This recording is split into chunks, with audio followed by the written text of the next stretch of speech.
Welcome to the Standard Deviations podcast, presented by Iridian Advisor Solutions and hosted by Dr. Daniel Crosby, Iridian's Chief Behavioral Officer and New York Times best-selling author. Each week, Dr. Crosby interviews a fascinating new guest on a range of compelling topics, from literature to psychology to financial wellness. To learn more about Dr. Crosby's behavioral finance work at Iridian, visit www.iridian.com. Hello and welcome to the Standard Deviations podcast. I am Dr. Daniel Crosby, your host, and today I am joined by Dr. Ben Hunt, dilettante farmer, professor, tech founder, hedge fund manager, and the smarter of the two Alabama doctors on the call today. I don't know about that. You've got more hair than I do. I'm the lesser hirsute Alabama doctor on the call. Yeah, so the more intelligent, the less hirsute doctor, and most of you will know Ben from Epsilon Theory, where he combines game theory, behavioral analysis with traditional econometrics to help readers move through the world in a more informed way. Ben, welcome to the show. Great to be here, Daniel. Thanks for having me. Well, we got to start at the very beginning, which is Alabama. We got a couple of things we got to do here, sir. We got to turn people on to North Alabama white sauce. Not enough people know about Alabama white sauce. Tell the people, let them know. No, you're absolutely right. My family's been in North Alabama forever. So it was my great grandfather was John Hunt of Huntsville. I mean, we got nothing out of it. There's a plaque there, the big spring. So if you go to the big spring in Huntsville, you'll see a little plaque for John Hunt.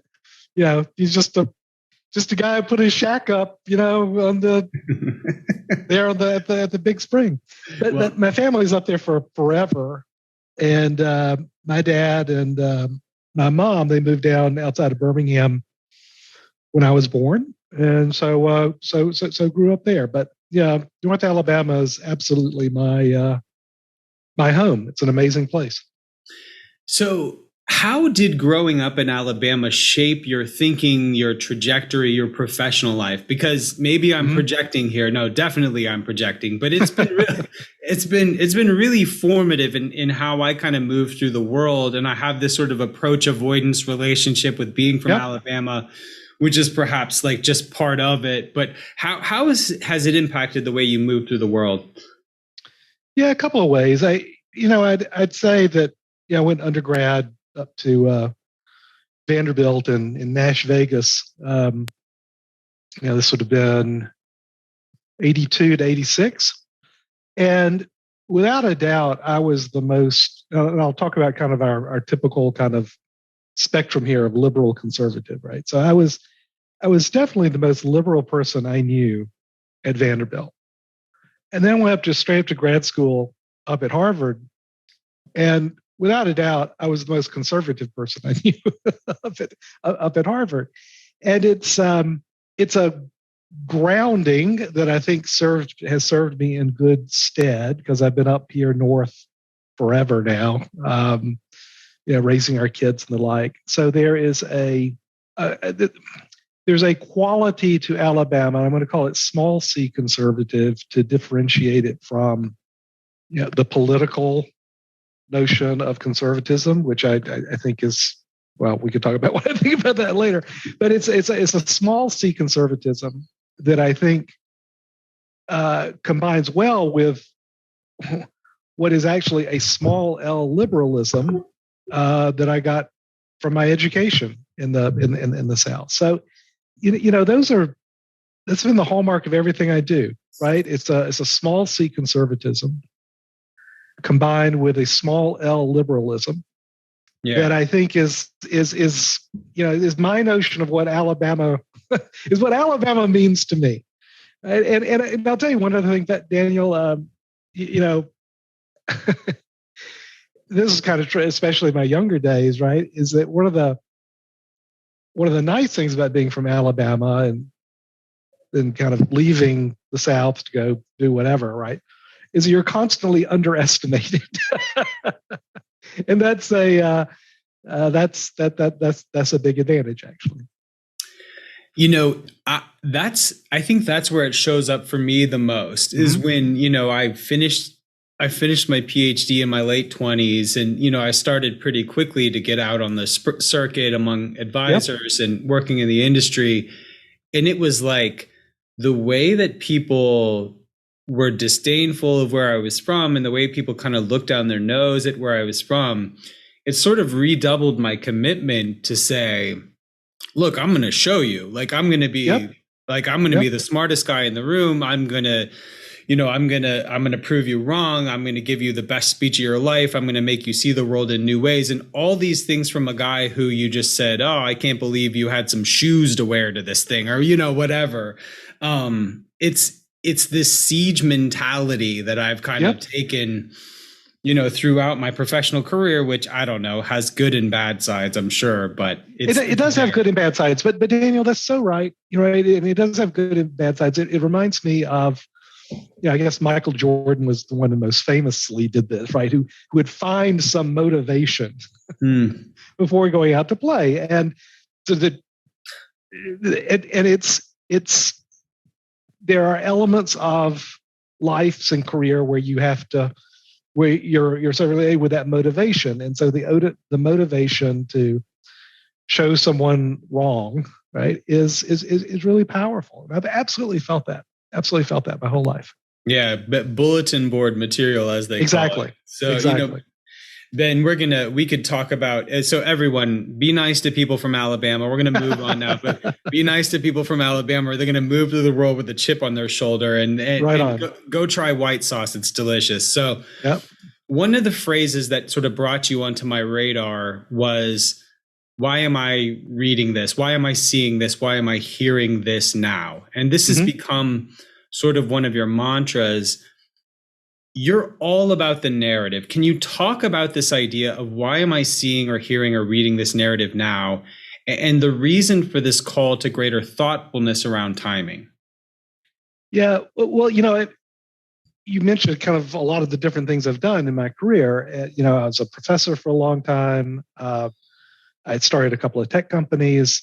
Then I got into the investment world, started a hedge fund. Been writing mostly about finance, but also about just politics and life and the like. The common thread through all of that has been trying to understand, I use the fancy term for it, unstructured data. Right? It's the things we read, it's the words we hear, it's the communications that we as a social animal are inundated in every day of our lives.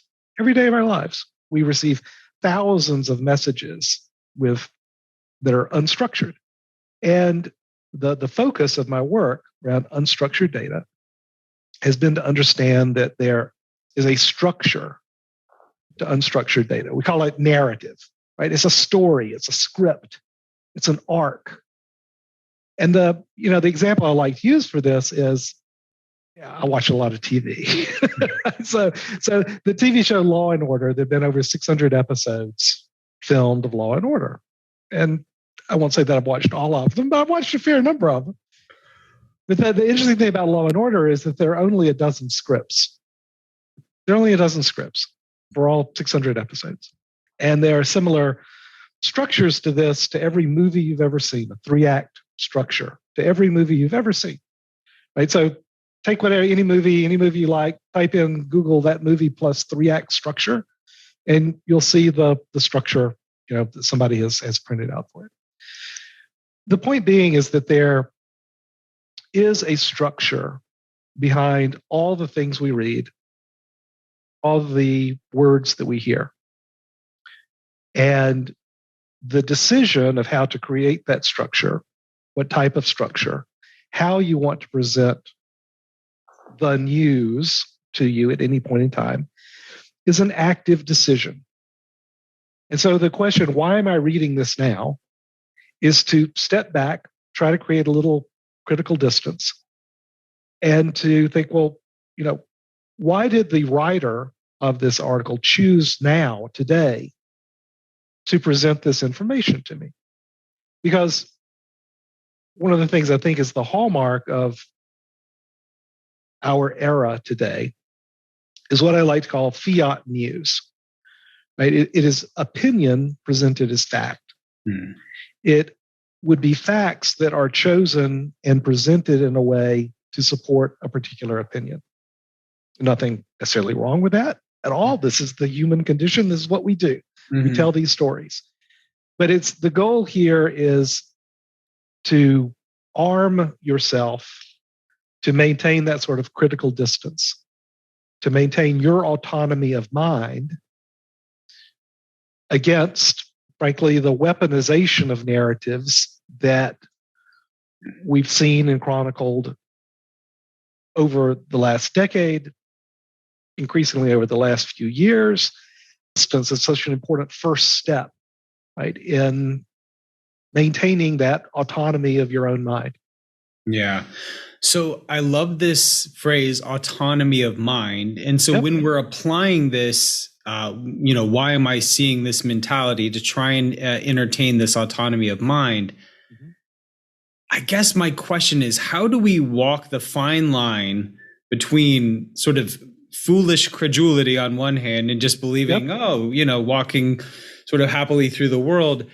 But then on the other end, I mean, seeing patterns and seeing significance in everything is like schizophrenia, right? I mean, this is sort of a tinfoil hat thing as well. How can we be thoughtful about weaponized narratives without sort of succumbing to seeing boogeymen around every corner, I guess? Absolutely. The key here is just to maintain distance and not to embrace another story arc that is an alternative way of putting the pieces together. So the best example I've got of this is it's called Gell-Mann amnesia. So it's named after Murray Gell-Mann, who was the inventor or discoverer of the quark. He's a physicist. And he was good buddies with Michael Crichton, the author and Hollywood producer, director. So, you know Michael Crichton. So Michael Crichton wrote Jurassic Park. He wrote Westworld. He wrote The Andromeda Strain. He invented the scientific thriller. All of these come from Michael Crichton. And he was a physician, right? So then he wrote his first book, Andromeda Strain, and then he went to Hollywood, and the rest, as they say, is history.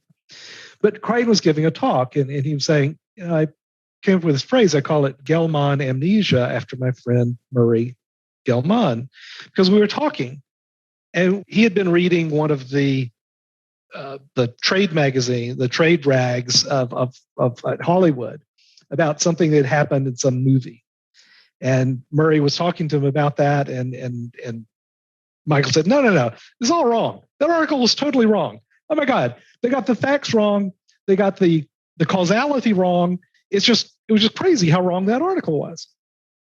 And then they go on to talking, and there was some article about physics on the New York Times, and Crichton mentioned that to his buddy Murray, at which point Murray said, oh my God, that article was totally wrong. It was, the facts were wrong. The causality was wrong. It was all just tokum. It was terrible. And so what they realized was that we do this all the time. And I will say, and I suspect anybody listening to this pod, if you've had the experience of having something really well written up in a newspaper, right? Maybe it's your company is the subject of an article in the journal, right? That happened for me one time. Or maybe it's whatever it is, right? Something really, really well. And there's a newspaper article about something happening with that thing. I guarantee you're going to look at that article and you're going to say, oh, this is ridiculous. How do we call these people and get a retraction? This is nonsense. This is totally wrong. And then we turn the page. Today we look at the next article online, and it's something we don't know a lot about. This is Crichton's point. And we look at that article about something we don't know a lot about, and we go, oh, that's interesting. Didn't know that. Gell-Mann amnesia. And when I'm saying, why am I hearing this now, it's not you can't cure it. This is part of who we are as human animals. It is literally hardwired into us to take these communications. It's trying to create this notion of critical distance. Not that you read this and say, oh, well, there's an alternative story behind this, was just to say, when you read an article, take it for what it is, right? It is a message that it was chosen to be presented to you at this day and this time. It's always helpful to ask, why am I reading this now? Mm-hmm. That's all. It's all it's all part of trying to maintain that critical distance. Yeah. And I really liked what you said. So first of all, watching therapeutic depictions on TV is the most painful thing in the world for me. The Sopranos is the only show to ever get it to do a really excellent job. Well, and In Treatment does a good job as well. So hats off to HBO. But yes, most depictions of therapy on TV are just shockingly bad. Yeah, shockingly bad. But I like what you said about not you didn't use these words, but not using sort of another tribal lens. You ask this question about, why am I seeing this now? How should I be construing this narrative? I think a lot of us, in our efforts to understand that, sort of load on some sort of tribal lens or way of seeing the world that then makes it, again, very simple, very easy, very cohesive, and very neat. And it's probably none of those things, but just to maintain that thoughtfulness and that sort of mental autonomy, I guess. That's exactly it. All right, sir. So I have had the pleasure today of speaking to the two most interesting people in finance. That would be you and Tom Morgan. I spoke to Tom this morning about the hero's journey, and he's a big Campbell guy, and he's interested in applying Campbell's ideas to sort of the creation of individual narratives. So you're a student and a writer of all about social meta narratives and their impact. I think a lot of times people living out this, what you refer to as LARPing, right? Like live action role playing, where they're going to create some sort of flimsy caricature of a self by wearing crazy socks or using bombastic language or whatever. How do we think about this narrative formation process when it comes from the inside out? And is that something we should be seeking to do, like proactively, or something we should try and be avoiding in service of living authentically? The most powerful stories we tell are the stories we tell ourselves. It's just that is the truth. And I think what happens with a lot of people is that when there's a challenge to the story we've told ourselves for a long time, when there's a challenge to the story arc of our own identity, the real difficulty for everyone, right? It's not like I've got an answer to this. It's a wrenching undertaking when there's a challenge to the identity, to the story arc of your own life. It's like the meme, are we the baddies? Yep. Right? And that's an impossible thing for someone to do. It's just impossible to answer that question, are we the baddies, and say yes, without telling a new story. And a story of, this makes it even more difficult, a story of positivity and growth, rather than one of negativity and shaking your fist at the world, or the world as you want to live in it. So I'll give you a quick example of my personal experience with this, about trying to wrestle with creating an identity, a role for myself in a world that I think is really messed up right now. Even more, the world's always messed up, but even more so than usual, I think, at a very structural level. And it goes back to what I'm describing about the weaponization of narrative by big tech, big politics, big media. Right? This isn't a red versus blue thing. It's not a Democrat versus Republican thing. This is a power thing, my view. And so what's my story in all this? And do I become a non-player character? Right? Because that's the story that's imposed on us so often. I find that the hardest thing to do today is to tell your own story, because we have a story that's imposed on us And it can be from where you're born. It can be what you do for a living. It could be your thoughts on X or thoughts on Y. You are immediately pegged into I like to call it auto-tuned. Yeah. The perception of you, your story is then auto-tuned to a red story. Your story is auto-tuned to a blue story. And that's not my identity. It's not. So how do I resist that? How do I find my own identity, my own story? Part of it, you asked this question, part of the important part of this is to, in fact, let your freak flag fly. to use a quote from Shrek. But even more important is to find what is a positive story arc that you can embrace. For me, specifically, it's trying to think of that story arc, ARC, of building an arc, ARK. I'd like to try to find a way to work from the bottom up to encourage more human connections, both of us humans here in the present, but also to connect with people who have come before us and the people who aren't yet with us, right? To create a record of our human stories. I don't think there's anything, I found it so enormously helpful to think of that as making an arc. Because we all get that story. We know the story of building an ark, and it's not just a Noah story, right? It's also a Romulus and Remus story. It's also a Moses story. It's also a Jor-El, a Superman story.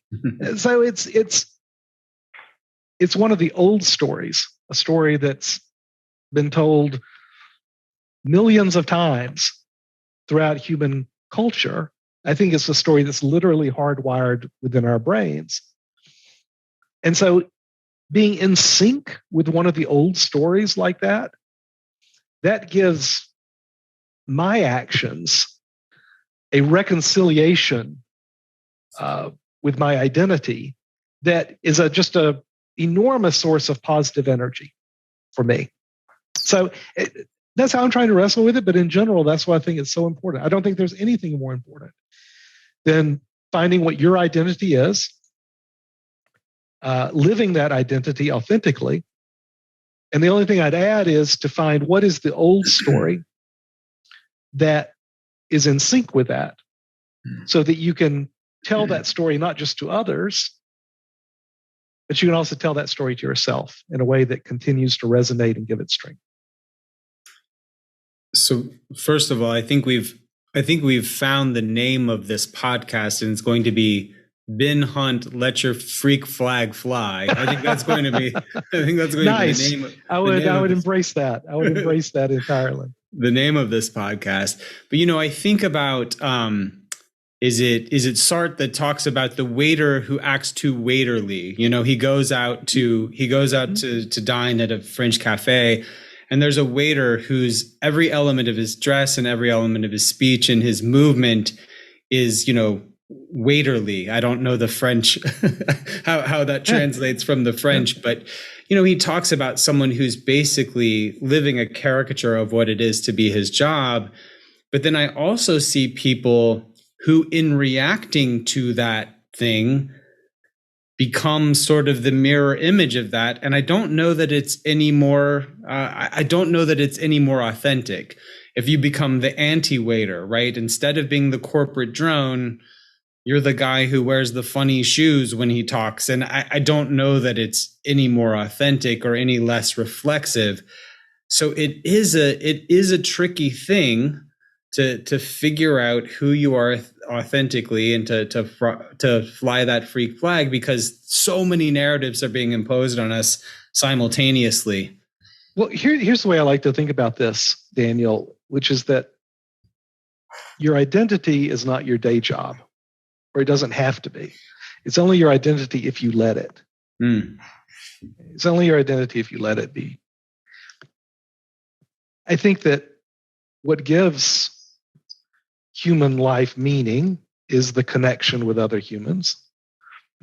I think that that's something that is intentionally broken by big politics, big media, and big tech, intentionally severing between you and the other humans in your life that give your life meaning. An example I like to use is when the last thing I look at when I go to sleep at night, and the first thing I look at when I wake up in the morning is my iPhone. Not my wife, my iPhone. I mean, how awful is that? And it is awful.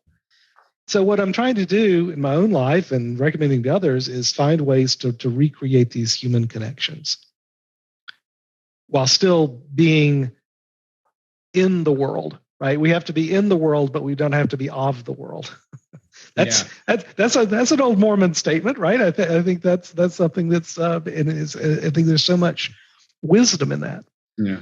So what I think it means to be active in recreating these human connections is to make, to protect, and to teach. And I think those are the three active verbs that make for a life worth living and can make for an identity that is fulfilling and uplifting. I have very expensive views of what making and protecting and teaching is all about. Furthermore, I think that things that are not making, protecting, or teaching, like being a manager, right? It's not making, protecting, or teaching. If that's your day job, that's fine. It doesn't have to be your identity.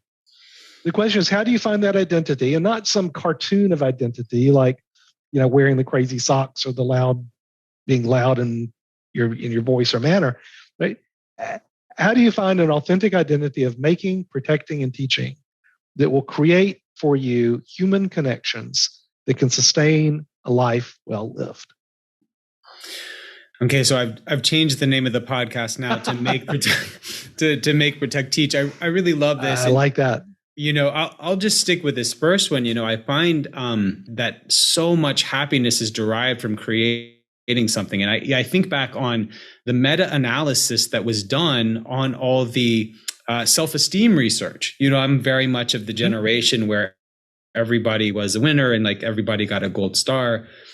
And they looked at the impact on self-esteem and it did nothing, because the only way that you can gain self-esteem is to do something hard and succeed. Like that's what the research shows. You can take a risk, make something, and get legitimately complimented for that thing you built. So I love that. I love that make, protect, teach. That's powerful. So then I want to transition to markets here for a minute. You Sure. wrote you wrote a piece. It's one of my favorites of yours.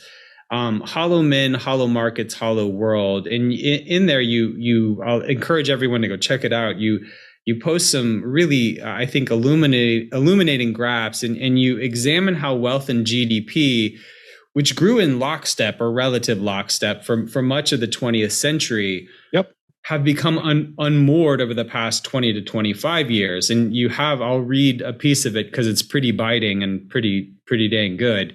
You say, through monetary and fiscal policies that have pulled forward future growth and productivity into the present, they have not only stolen wealth and prosperity from our children and our children's children, but they have also created a political dynamic that has hollowed out the Constitution and its attendant political norms. So I'm used to this critique of sort of fiscal and monetary policy. That's well-trodden ground. You think it has broader implications politically, socially. Can you talk about the knock-on effects of this hollow men, hollow markets, hollow world? Sure. So the core idea here is that I do not believe it's possible for a country, a nation, to be richer than its economy grows. I'll start with that. And yet we have. Our wealth assets has grown much faster than our economy has grown over the last 20, 25 years. And what's interesting is that was a very conscious decision by Alan Greenspan and others as Fed chair. And I describe it as trying to sin a little bit.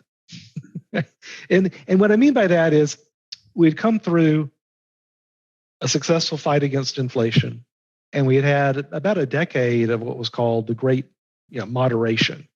And what that means is that inflation expectations were very low, and productivity kept going up. We had high productivity, low inflation. And so, again, Greenspan talks about this in his memoir. This wasn't a secret. He said, well, what can we do to make us live a little bit better, live a little richer? By that, he meant, how can we make the price of our homes go up a little bit more, price of stocks go up a little bit more, without creating that impetus for inflation in the real economy?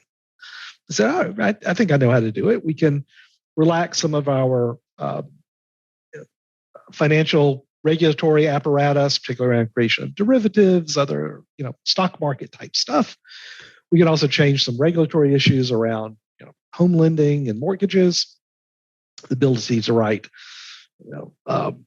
mortgage-backed securities, things like this. And also we can use our power of the Fed to keep interest rates a little bit lower than maybe we should, or that we would have in prior years.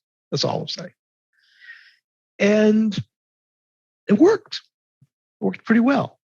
It has a political effect, which is what I'm getting into with the last part of that statement, that has an impact on hollowing out our Constitution, its political norms, and the like. Because as nice as it is to be a little bit wealthier than your economy grows for a central banker, and successive central bankers have done this more and more and more, it's even nicer if you're a politician. And I'm not caring whether you are, again, it's not a red thing or a blue thing. This is for Republicans, this is Democrats, this is everyone. That if we're not going to have the big boogeyman of inflation to worry about, we can implement all sorts of policies that make us feel rich, even though they don't have the impact of actually growing the economy at all. It's an effort to feel rich without being richer. And that, Daniel, I believe, has been the dominant political driver on both the Republican side and the Democrat side for the last 25 years. The last 25 years. It's reflected in extension of credit for everything. It's hypercharged today, right? Where it's, you want an 8-year loan for that car? Sure, why not? Right? Oh, you want a 50-year mortgage? Well, sure. You want to have a buy now, pay later on your groceries? Absolutely. And so what happens is that we stop talking about the absolute level of debt, and we talk about the manageability of debt. Right? What's your monthly payments? I went in with my daughter. She was redoing a lease on a car. The entire conversation was around monthly payments, not around the cost of the car. And this has been an old saw in the car business for a long time. What I'm saying is that is now true everywhere. It's intentional. It's done by both political parties, and it's done to pull the future forward for economic stimulus today, to feel richer without actually being richer. That's what I think is happening. So I share your concern here. And I think we're living both in financial markets and politically in a time of sort of empty calories. But yep. I do think there's a big question here, which is, do I play the cards or do I play the players, right? Because while it may be a foolish game that we're playing, it is the game that we're playing. And absolutely. And we've been playing that game now for my entire adult life. And so what is someone to do? I mean, do you sort of hold your nose and play along, or do you principally object and lose all your wealth in the process? No. It goes back to what I was describing about critical distance, right? It's not just critical distance in the articles you're reading online. It's also critical distance in how you live your life. That includes your investment life. What you're describing, Daniel, is a particular concern or particularly impactful on people who manage OPM, other people's money, for a living. And the answer, I think, Daniel, again, is this notion of being in the world but not of the world, of maintaining a critical distance between what is necessary and required for your day job which may be managing other people's money, in which case, it's not the fundamentals. These are the cards we're dealt. We have to deal with them, and we have to do the best we can for our clients. That's what the job is. At the same time, personally and everywhere you can, including in your day job, reconnect with what is real. By that, I mean real companies with real cash flows, making real things for real people. It's a crazy notion, right? That, I'd want to have a fractional ownership share in that. Yeah. And yet, I would suggest that is where you can call it a margin of safety. You can call it whatever you want. But I think that reconnecting with the real in every aspect of our lives, our social lives, or reconnecting with true human connections, in our investment lives, with reconnecting with real cash flows of real objects for real people, in our political lives, with, it's maybe the hardest one, with real candidates with real ideas for real life. Frankly, I think that, like I say, that's the hardest one to deal with. Mm-hmm. But that I really believe is the path towards a good life. Is the farm an extension of that? You have sure, yeah. I mean, and look, the farm. My grandfather was a real farmer. He was a dairy farmer in North Alabama. Mm-hmm. And oh my God, he would laugh and laugh to hear me describe myself or what I have as a farm. Yeah. Because you mentioned this in the intro, is how I describe myself. I'm a dilettante farmer. Mm-hmm. Right? It's a joke. My animals they're pets, is what we are. Is what they are. I mean, I like animals that pay the rent. So I like chickens. I like bees.